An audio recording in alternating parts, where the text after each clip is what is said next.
ইসলামী আন্দোলনকে ছাড়াই শরিকদের আসন সমঝোতা নিয়ে বৈঠক করেছে জামায়াত এনসিপির নির্বাচনী জোট।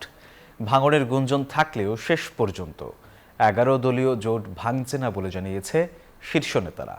মগবাজারে জামায়াত কার্যালয়ে মেগা বৈঠকের পর এসব তথ্য জানান তারা। এনসিপির নাহিদ ইসলাম বলেন, 11 দলীয় জোট নিয়ে এনসিপি আশাবাদী। কয়েকদিন ধরে জামায়াত ইসলামী ও ইসলামী আন্দোলনের মধ্যে আসন সংখ্যা নিয়ে চলছে টানাপোড়েন। এর মধ্যে গুঞ্জন উঠে 11 দলীয় জোটে থাকছে না ইসলামী আন্দোলন। এমন পরিস্থিতিতে বৃহস্পতিবার মগবাজারে জামায়াতের অফিসে ইসলামী আন্দোলনকে ছাড়াই বেলা 12টার দিকে বৈঠক করেন 10 দলের শীর্ষ নেতারা, যা শেষ হয় বেলা 3:30টায়।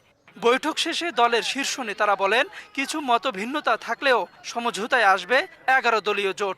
সব মশার বিরুদ্ধে সুরক্ষা দিতে এলো বসুন্ধরা এক্সট্রিম অ্যারোসল। মশার বিরুদ্ধে এক্সট্রিম সুরক্ষা। আমাদের জায়গা থেকে আমরা আশাবাদী এবং আমরা সময় নিচ্ছি এই কারণেই যাতে এই জোট প্রক্রিয়াটা অটুট থাকে এবং আমরা এই জোট কিন্তু শুধুমাত্র আসন সমঝোতার জোট হলো, এটার একটা রাজনৈতিক গুরুত্ব আছে। তবে জামায়াত ইসলামীর নায়েবে আমির সৈয়দ আব্দুল্লাহ মোহাম্মদ তাহের জানান, কিছু মতভিন্নতা থাকলেও সমঝোতায় আসবে ইসলামী আন্দোলন।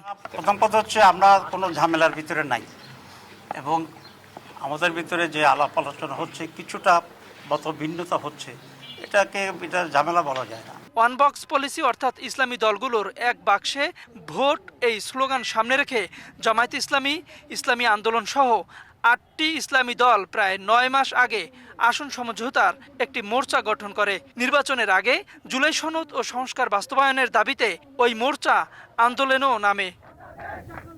তাওহিদুল ইসলাম, নিউজ 24, ঢাকা।